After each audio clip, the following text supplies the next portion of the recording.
Mga igsuon, ang atong Ginoong Hesukristo diri sa ebanghelyo karon naghatag og duha ka imahe sa kun unsa ta nga klase sa pagka-Kristiyano.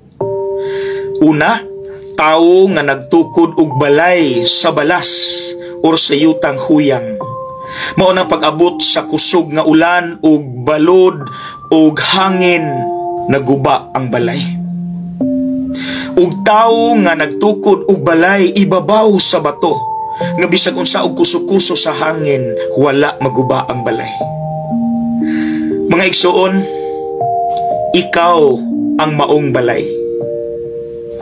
Maunang palihog ko sa pagtubag niining pangutana.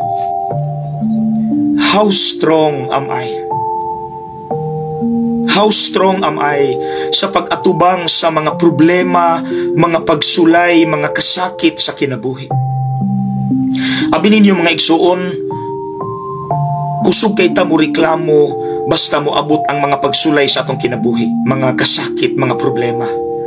Pero kung ato bayang palaluman pagpamalandong, kana di ay ang atong mga pagsulay, dili na negative, positive na.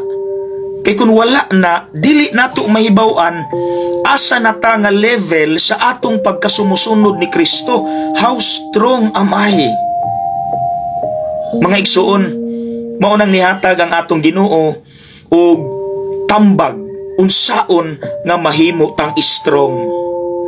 Ingon siya, dili ang tanan nga nagtawag kanako Ginoo, Ginoo makasulod sa gingharian sa langit, kundili kadto lamang nagtuman sa kabubuton sa akong amahan nga atua sa langit. Kana magong magtuman ta sa kabubuton sa Dios, nirisgo manggutaan na. Kilisod biya ng iyang pagtulunan, di ba? Dili sa yon, sama sa pagpasaylo, sama sa paghatag, pagsakripisyo, pagpailo, pagpaubos. Mura ng negosyo, nga aron ka makwartahan, kinahanglan kang mugasto, kapital, murisgo ka. Di ba? So mga igsuon, kung kana ang giingon sa atong Ginoo aron mulig-on ta, ato nang buhaton. Kay sa ngalan nga mirisgo ta sa paghimo sa iyang mga lisod nga pagtulunan, it means pag-abot sa problema, murisgo pud ta og kabalutang mo atubang anak tanan. Strong. Okay?